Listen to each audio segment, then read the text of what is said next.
On my way from Atlanta to Nashville to meet one of my all-time favorite musicians and idols, Peter Frampton. I never would have thought that when I was listening to Frampton Comes Alive in 1976, when I was in 8th grade, that one day, 40 years later, I would get to meet Peter Frampton in person. When I first walked in, you see all these platinum records on the wall, gold records.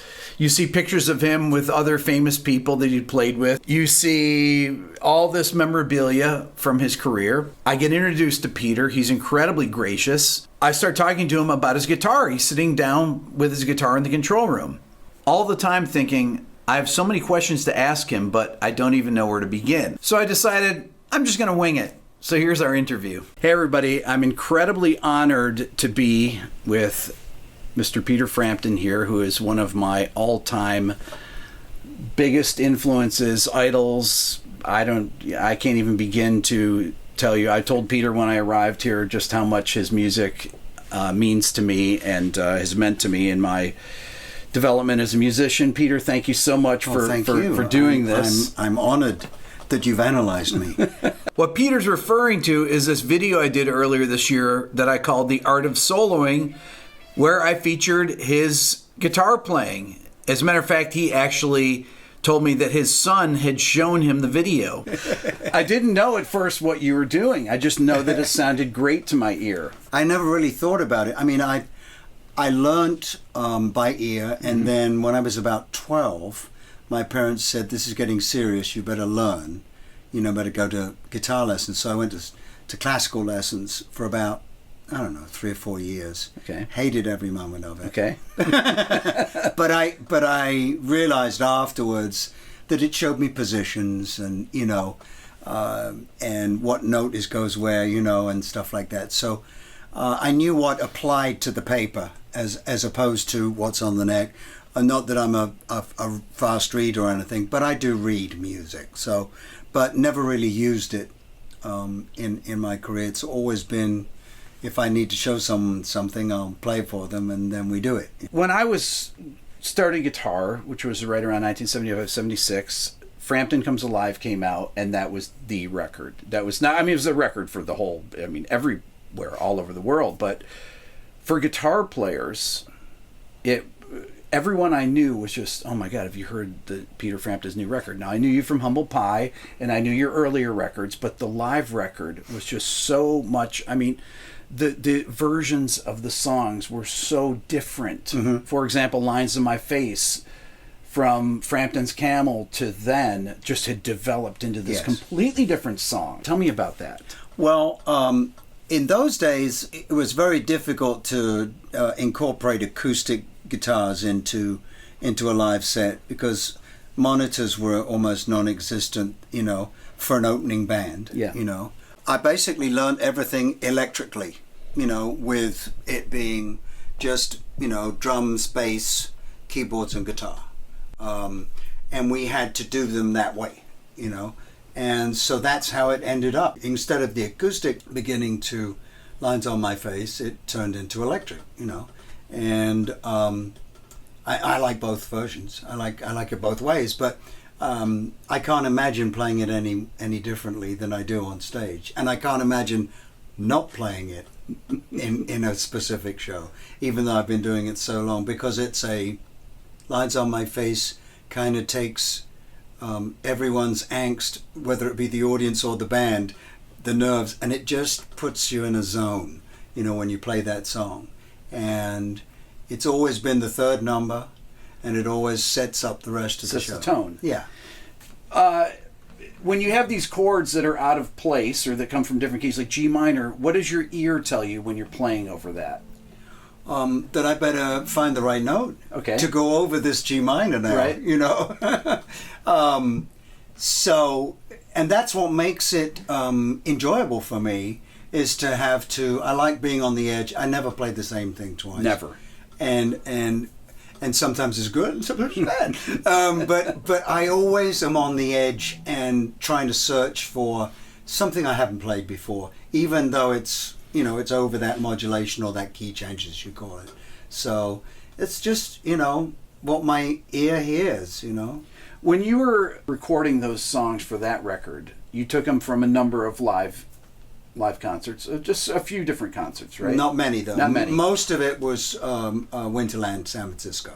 Did you realize when you were doing these shows how good it was? Well, the main one is most of it, apart from maybe 5 songs, come from Winterland, and it was the very first time we'd headlined. It's 7,500 people. That's a lot. Yeah. But San Francisco was ahead of anywhere else. Like Detroit, New York, and San Francisco were our towns. So we were able to do something like this in San Francisco. When we did that, it was something that was so important to us to doing our first headline show that I didn't really think too much about. I had a lot on my plate that night. Sure. About the truck outside. Normally I would have gone out to the truck and gone, okay, bass drum on one, whatever it was, and because I'm the producer, But I didn't. We were so involved in making sure that the sound check, I didn't even think about them out there, until after the show, and I went, oh my God, we recorded that, So I didn't think about it. Did you go and check out the playback after the show? Yes. Yeah. And was your first response, wow, this was, these were really good? What we did was we went out and listened to a little bit of probably Do You Feel or something, and I looked at Bob Mayo and we just went, wow, we got something good here. It was Wally Heider's truck, and so we went down to LA the following week from San Francisco, went to Wally Heider Studios, and then the engineer just said, look, I'm not going to mix it. I'm just going to put all the faders at 0, and you're here. This is what we got. So I remember me and Bob and I think John Siomis was their drummer, and it knocked us backwards. There was something so apparent about it. Mm-hmm. And when we say apparent loudness, sometimes something can seem like it's louder than something else, but it really isn't on the meter. We were apparently fuller in capturing what we captured, and it was pretty intense. It's an incredibly full sounding record. It's hard to imagine it's just 4 people playing. Well, they're incredible players. John Siomis, one of my all-time favorite drummers that I've ever played with, God rest his soul. And Bob Mayo was like my brother. He was, we never spoke about what we were playing, but he would listen to my solos and change the chord underneath me to make it, to work with. We worked together, as a duo. And then of course Stanley Sheldon is a phenomenal bass player as well. So he'd only been in the band like 3 months.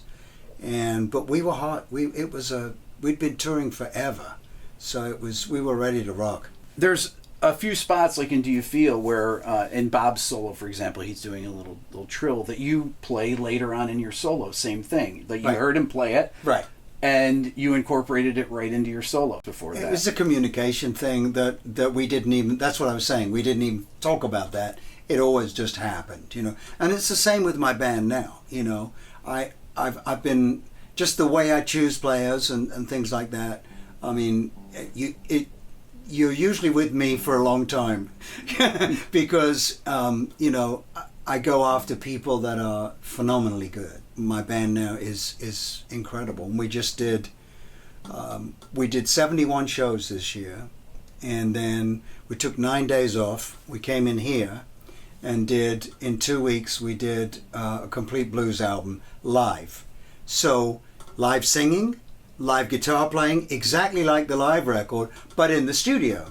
And then every time we'd finish a track, we would, Chuck Ainley, my engineer, co-producer, wonderful engineer, he would say, well, why don't you go out and do 3 more vocals and 3 more solos and we'll move on. And that was how we did it. And then when we'd finished, we did 14 tracks in 10 days. And I have to say, it's one of the most exciting things I've done in a long time. You know, it occurred to me that when I go back and listen to a lot of the older records from when I was a kid in the 60s and 70s, that players back then, to be in a band and just to get a gig, you had to be not only a great player, but you had to be a great singer. There were always multiple singers in bands back then, where you rarely find it these days. No, right.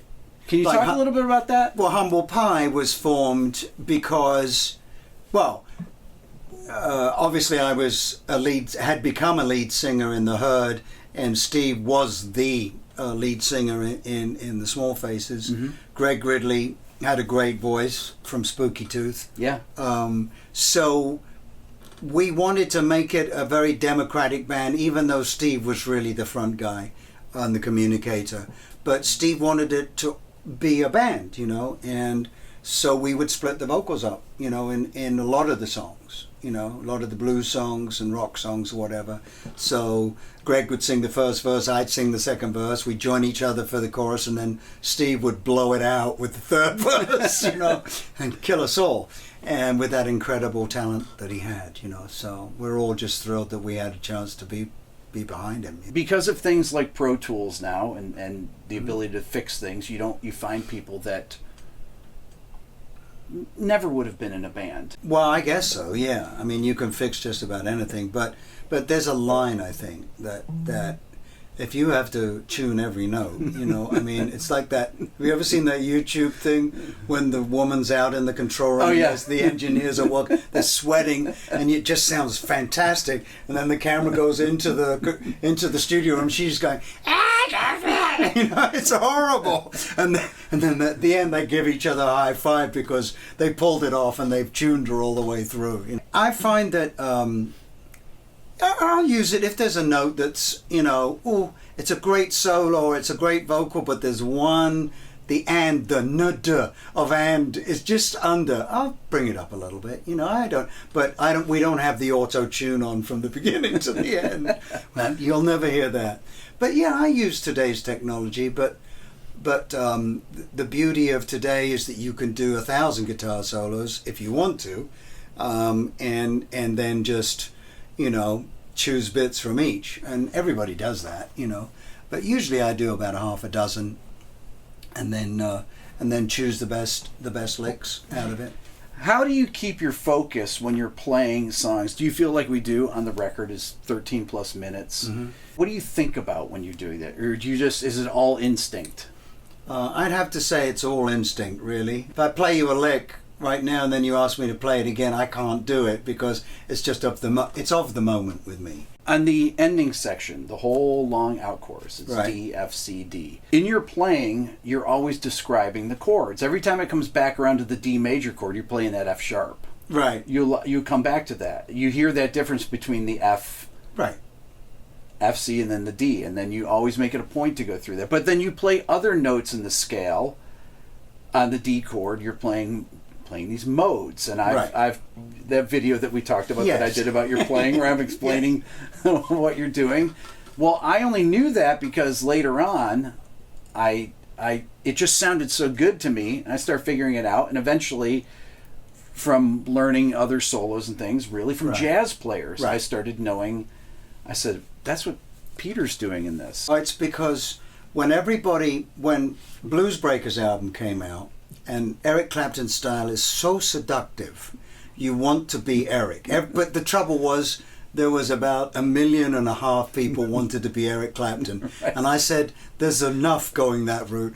I think I'm going to go the other way. So that's when I started buying Kenny Burrell, Wes Montgomery, Joe Pass, Django Reinhardt. I'd lived with since my father introduced me to him when I was 7 years old, listening to him.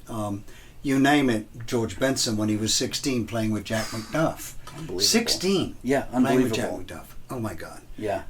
And I still can't do what he did then, you know. So, but all these incredible players, and I like the fact that they didn't play Kenny Burrell is the closest to a blues player. Yeah. But he's a blues jazz player. Right. Or jazz blues player.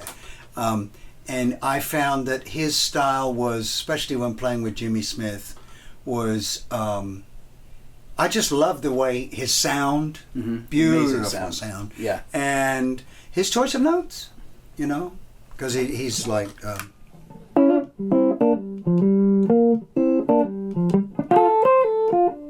And that opened it up instead of. You know, that's your blues lick, but you know, Kenny Burrell is, you know, that kind of, but he's so phenomenal. I think one of his fortes is being the solo electric guitar player behind all these incredible singers, you know, over the years. Ella Fitzgerald, you know, I mean, just, and his technique. It's so wonderful. He's a professor, I think, now out in LA for music. So, but yeah, you know, I got to meet Kenny when I was pretty young. My manager had known Kenny because he managed Tony Bennett and all the jazz people, you know, the crooners. And so I said, "You know Kenny Burrell?" He said, "Yeah, I know Kenny Burrell." I said, "You're kidding me. He's got a club down, it's called The Guitar on the west side. I'll introduce you to him. We'll go to the club." So we go to the club, and it's 2 sets. So we're there for the first set, and he introduces me to him, and I'm like, you know. And so anyway, then my manager leaves, and I said, "I'm going to stay for the second set." Why wouldn't I? You know. Well, now it's just like all his buds. You know, the audience is kind of left. It's getting real late now. And he said, "Okay, kid, let's see what you got." So it's just him and a double bass player, right? So he picks up the double bass and gives me his guitar. Oh, no. And we sit up there and we jam. He said, "What key?" I said, "G." And that's a great guitar key. Oh my God. And that was probably one of the first moments of my career where I'm playing with one of my idols, you know. And he's okay with it. So, and I was playing all his licks back to him, you know, obviously. So that was a great moment for me. I heard you talk about your dad being into Django, and then once you started realizing that you liked things like that, then did you seek out people like Wes Montgomery, or did you start buying records, jazz records and things? Yes, I just started buying and looking at all these different electric jazz players, because I had just about everything, by that time, everything that Django had released and recorded.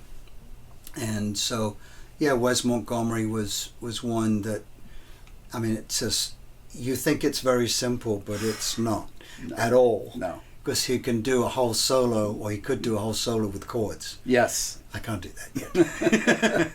But it just phenomenal. So I would take little bits from each one and you know, as the library, you know, of licks. That in the end, the whole idea, like with Humble Pie, by the time Humble Pie formed, I had... Steve Marriott was very, very strong blues player, and I was more lyrical with the jazz side, but that was sort of my apprenticeship of putting all these different styles together and having, hopefully, you know, you wake up one day and it's you. It's not you playing Kenny Burrell. It's you can't tell Kenny Burrell's in there, but he's in there, you know, Wes Montgomery or Django Reinhardt. I don't really know of anyone that did it like you. I don't know of any rock player that ever did anything similar to you. I think your playing is incredibly unique. Well, thank you. I think today, though, with all the YouTube stuff, you can learn someone's solo, I wouldn't put myself in a shredding character at all. It's all about melody player, and choice of notes. Yes, and you know, I'll rip it up a little bit here and there, but speed has never been essential to me. It's all the people we mentioned, apart from Joe Pass and George Benson. I mean, obviously they're shredding jazz players. You know, definitely.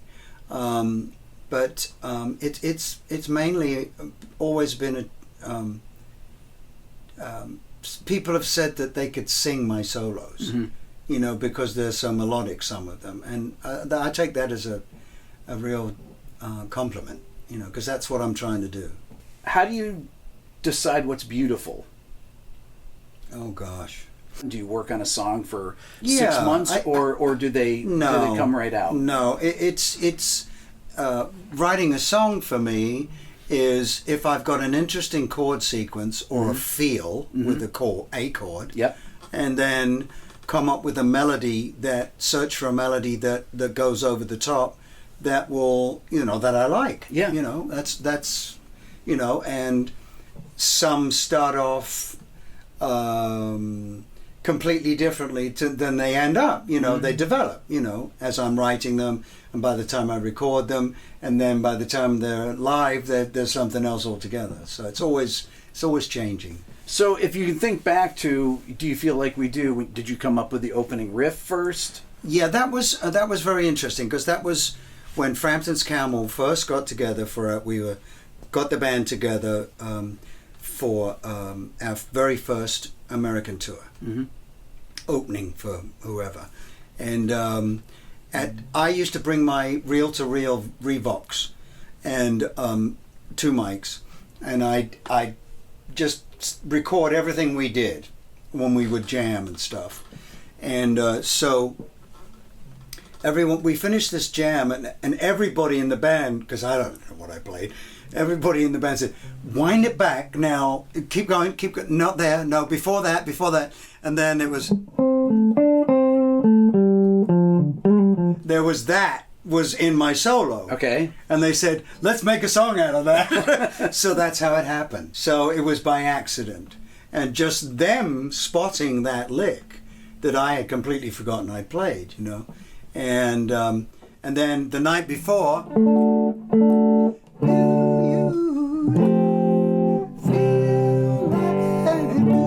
I'd written the chorus, the night before. Okay. But now we're in A now. Right. Wow. Well, we'll just go to D for the chorus, and that's how that stuff. And then I remember someone said, after we've done this for a while, can we modulate it? And I said, yeah, let's go. We go up there, and then how do we get back to, up to A again, so.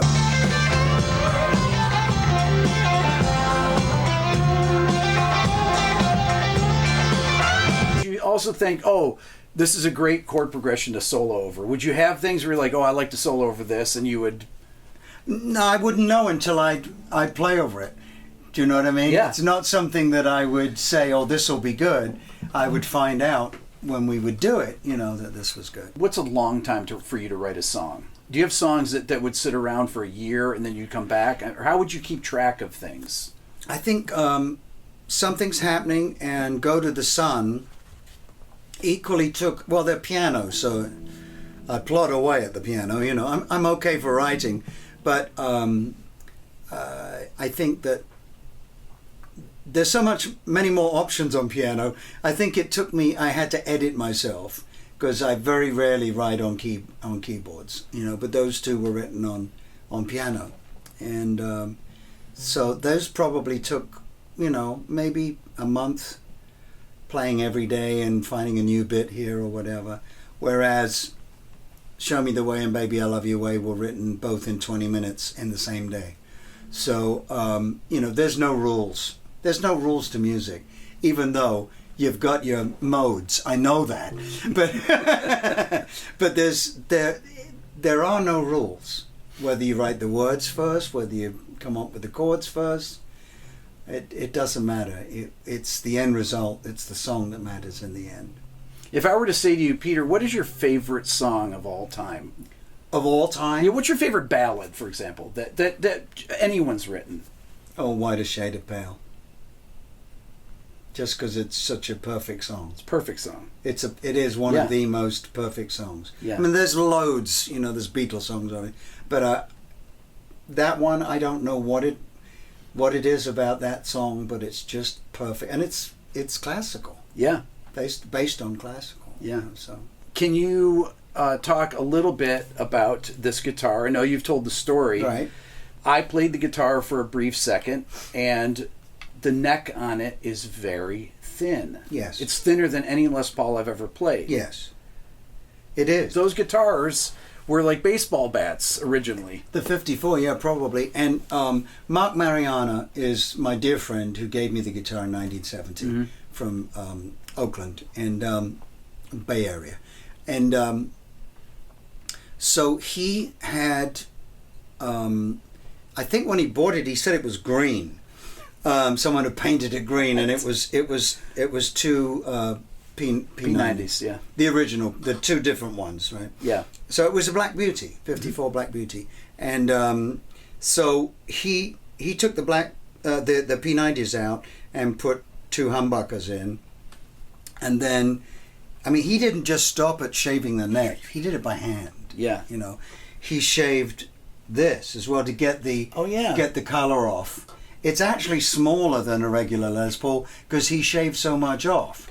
So, but when he'd done that, I'm not sure if he put the third pickup in himself or if he sent another one back and said, "Please route this for 3P." He wanted it to look like a 57 custom. Yeah. And even though it was a 54, so it came back pristine, looking brand new. And then so Humble Pie is playing the Fillmore West. And Mark said we were playing 4 nights, and I had had an SG, a 62 SG with the woodblock back here with Humble Pie, and I just fancied a change, so I swapped it with someone for a 335, without it didn't have the wood that goes all the way through it, so it was more hollow. I didn't know this at the time, but every time I turned up for the solo, feedback. It was that was some of my solos, so I was so depressed the first 2 nights, and then Mark, who we'd got to know a little bit, and he said, "Well, I got this Les Paul." I said, "I'm not really big on Les Pauls. I like my SG." He said, "Well," I said, "but you know what? Thank you. Maybe I could borrow it because I'm getting nowhere with this." So he brought it to I think it was the Ramada Inn or somewhere where we were staying in San Francisco, and he opened it up, and it's this brand new looking guitar. Looks like a brand new 57, you know. So I drooled a little, picked it up, and I just put my hand around the neck, and I went, "Oh wow, this is made for me," you know. And I'm thinking, "Oh God, let me try this tonight." So he let me play it for the remaining shows. And at the end of the run, I gave it back to him, and he said, I said, "I don't suppose there's any chance that you might ever wish to sell this?" He said, "Nope, but I'll give it to you."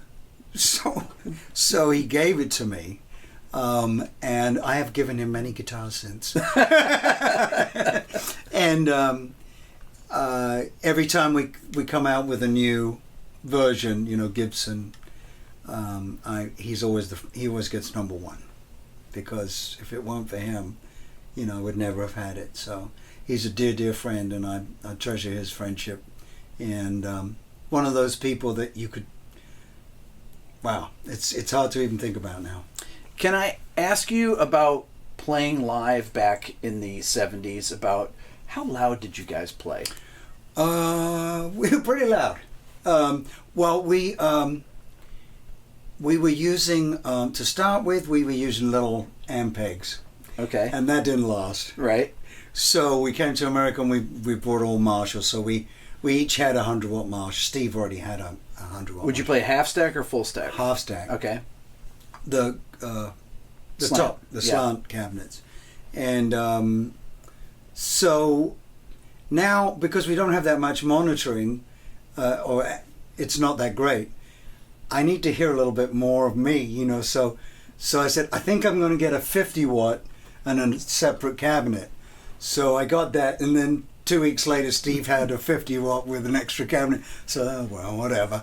So, but what we did with those extra cabinets was I put my 50 watt speaker his side, and he put his 50 watt speaker my side. So now Monitors. we could hear everybody. Yeah. It was perfect, And you knew how to balance then. Yeah. We had internal balance. We didn't have to worry about the monitor, because the opening act, if we get a sound check, it'll be a miracle, So we had to be self-contained, and that's how we did it. It was pretty loud, yeah. But it wasn't as loud as when I left, apparently, so they got even louder. But I've never been about volume. It's always been like small amps always, to me, can sound much better than big amps unless you turn them up, You were always very big into using your volume knob and changing your tones through rolling back the volume and playing, and then when it would go to an exciting part, roll it up, and then you'd be at full volume playing with dynamics like that. Yes, and I had the capacitor put in on the main volume so that as you rolled it back, it wouldn't get darker. It wouldn't get darker. It actually maintained its treble. And this guitar, the knobs function differently because of the 3 pickups. Is that correct? Well, these 2 pickups are your regular, and they're on this. So we got let's see. So we got the middle, this one, and then then roll this off. That's the main volume. So we got nothing. So this center pickup, I thought it would be good to have it on a volume so you can bring it in when you need it. It kind of sounds like a fat Strat, right? Yeah. So you can then, if you're playing, so it's not in right now, but just this pickup on,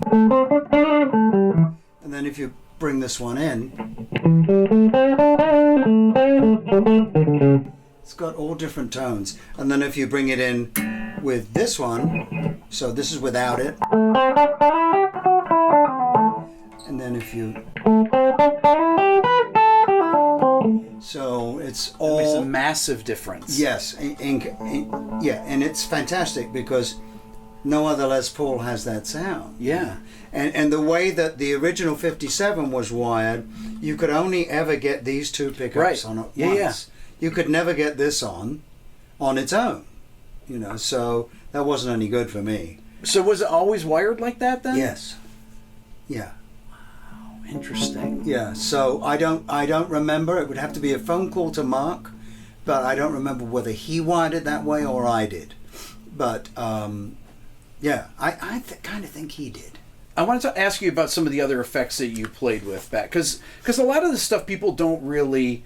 I know you've talked about them in other interviews, but I don't know, for example, about the echo. You used the Benson echo. Yes. Where would that go in the chain? What would you plug into first? I had 3 effects, I think, in those days. I had a Phase 90, right? Phase 90, a Leslie, as well as which was run by a Marshall. Yeah. And that would always be on, though, right? Yes. And then I would have the Benson Echo. So it would go into the MXR, into the Benson, into the amp, and then it would get split at that point and go into a separate Marshall that would drive the Leslie. In the old days, I couldn't afford to take my own Leslie. I used to rent a Leslie at every gig and have one of those guitar pedals. Yeah. The combo pedals, they were called. Yeah. So that I could run a Leslie. So I would carry the combo pedal and rent the Leslie. And how would you turn the Benson on and off? I had a pedal board with that on it. Those 3 controlled. That was all it was, The sound of that echo is so beautiful. Well, thank you. Yeah, I loved it, and I got that from Dave Gilmore was using them. So and we were good friends, and he would lend me gear, and so yeah, and I knew he was. But I'd always loved the sound of a Benson because it's not tape. It's just the disc. The head is the heads are all around this magnetic disc. So you didn't have to worry about putting new tape in all the time. When you were making records back in the 70s, the beginning of your career, typically when you make a studio album, how long would it take? Probably 6 weeks. Okay. So 2 weeks to track, 2 weeks to overdub, and then 2 weeks to mix. And how involved were you as far as in the mixing stage, for example, things like that? Right there. Always, right?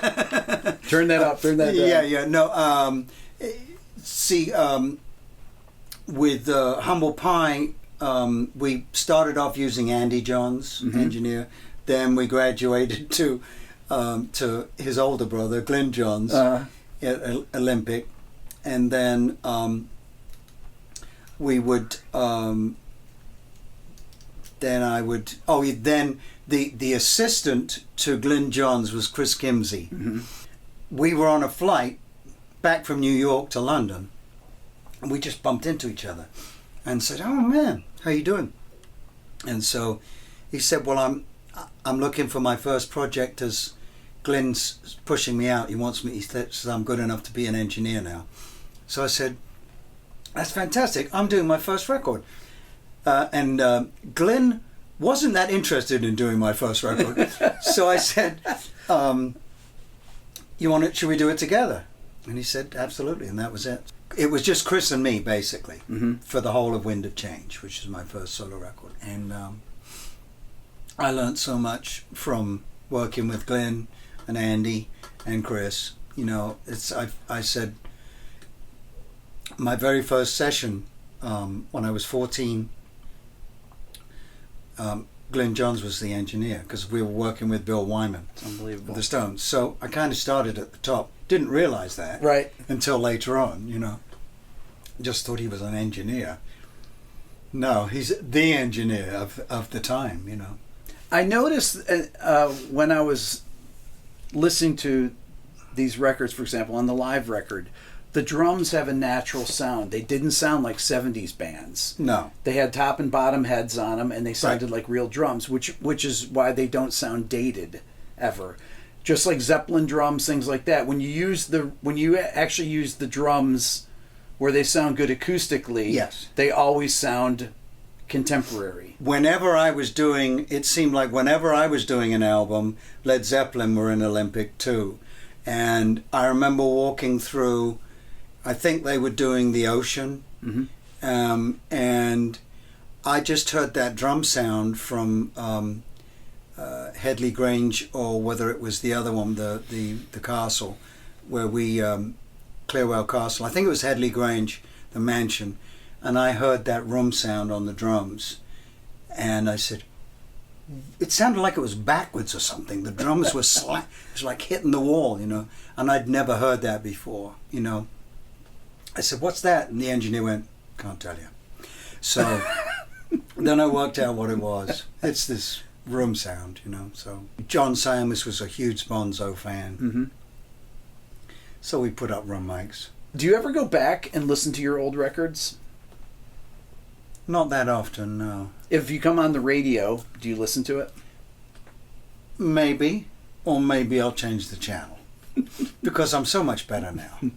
No, I mean, it's hard to listen for me because I can hear things that should have been done that weren't done, That still bother you? Oh, yeah. Yeah. Never changes, right? It'll never change. No, that's, I guess my perfectionism is, that's what makes me me, I mean, to somebody else, they would maybe not go that deep into it being correct. But on the other hand, playing live, it's never perfect. Do you know what I mean? It's perfect in the you're all set up to be perfect. But some nights it's good, some nights it's really good, but it's never perfect, and that's why I like it. Okay, so if I said to you, Peter, what song that you've recorded is the best, where you say, okay, this is really, I can listen to this, I think this is exactly how I imagined it? Oh no, not one of Never, them. right? No, I don't think so. I can always find something that I don't like about something I played. But that's what makes you better. Mm-hmm. Because you go, well, I'm not going to make that mistake again. I mean, I left it at the time and it's fine, but... And, you know, sometimes the mistake is good to leave in because you wouldn't have played all the other stuff around it, you know. And, you know, I know it's a mistake. Maybe some people don't think of it as a mistake, but... I do. This has just been an incredible experience for me, Peter. Wow. Just getting to talk to you and meet you in person, and I thank you so much for all the great music that you've done and the inspiration. I mean, there's so many musicians I know that have been inspired by you, by your songs, by your playing. It just was a huge influence on me, and just. Not that means anything, but it means it means a lot to me. It means a lot to me too. The fact that you say that I've inspired other players it means a lot to me. Oh, I know so many players that are great players that when I bring you up to them, oh my God, Peter Frampton, he's the best. Like I said to you, I know a lot of other players you should be listening to other than me. I'm nowhere near as good as them. That's not true, but... Well, it is. That's the way I have to think. You know, well, not that I have to. I do think that because that's what makes you want to improve. Well, thank you so much, Peter. Really appreciate it. Well, you're very welcome. Thank you for coming.